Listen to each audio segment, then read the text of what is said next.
നിങ്ങൾ ആലോചിച്ച് നോക്കൂ, ഗൈനക്കോളജി ഇല്ലാത്ത ഏക ഹോസ്പിറ്റലാണ് താലൂക്ക് ഹോസ്പിറ്റൽ.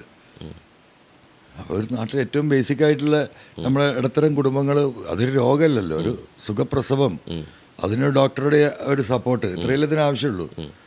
അതുപോലും അവിടെ ചെയ്തിട്ടില്ല. ഈ പാവപ്പെട്ടവരൊക്കെ പ്രൈവറ്റ് ഹോസ്പിറ്റലിൽ ലോൺ എടുത്തും കടം വാങ്ങിയും പോവാണ്. ഡയാലിസിസ് 61 മെഷീനുണ്ട് നിലമ്പൂരിൽ. ഇവിടെ ആകെ 3 മെഷീനാണുള്ളത്. നിലമ്പൂരിനേക്കാളും രോഗികളുണ്ട്.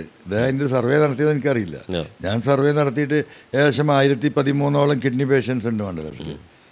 അപ്പം നിലമ്പൂരിൽ 61 ഡയാലിസിസ് മെഷീൻ പാവപ്പെട്ടവർക്ക് സർക്കാരിൻ്റെ 2 ആശുപത്രികളിലായാലുണ്ടാകുമ്പോൾ ബേപ്പൂരിൽ ആകെ 3 മെഷീനാണുള്ളത്. അപ്പോൾ അതിൻ്റെ അവസ്ഥ നമുക്ക് ആലോചിച്ചാൽ അറിയാലോ. 3 ഹെൽത്ത് സബ് സെൻ്ററുകൾ പൂട്ടിക്കിടക്കുകയാണ്. ഒന്ന് മാറാട്, രണ്ടാമത്തേത് നല്ലടത്ത്, മൂന്നാമത്തേത് കടലുണ്ടിയിൽ.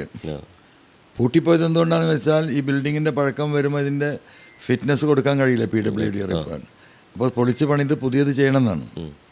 അത് പൂട്ടിക്കഴിഞ്ഞാൽ ഉടനെ സാധാരണ എന്താ ചെയ്യുക, ആ സംവിധാനത്തെ അടുത്തൊരു വാടക കെട്ടിടത്തിലേക്ക് ഷിഫ്റ്റ് ചെയ്യും. ആ ഷിഫ്റ്റ് ചെയ്തിട്ട് പെട്ടെന്ന് ഈ പണി തീർത്തിട്ട് വീണ്ടും തിരിച്ചങ്ങോട്ട് കൊണ്ടുവരും.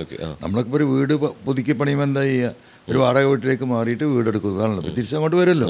ഇവിടെ എന്താ ചെയ്തത്, വീട്ടുകാരെ വേറെ സ്ഥലത്തേക്ക് പറഞ്ഞു വിട്ടതുപോലെ ഇവിടെ ഉണ്ടായിരുന്ന ഡോക്ടേഴ്സിനെയും സ്റ്റാഫിനെയും ഒക്കെ വേറെ സ്ഥലത്തേക്ക് വിട്ടു, ആ സംഗതിയെ ക്ലോസ് ചെയ്തു.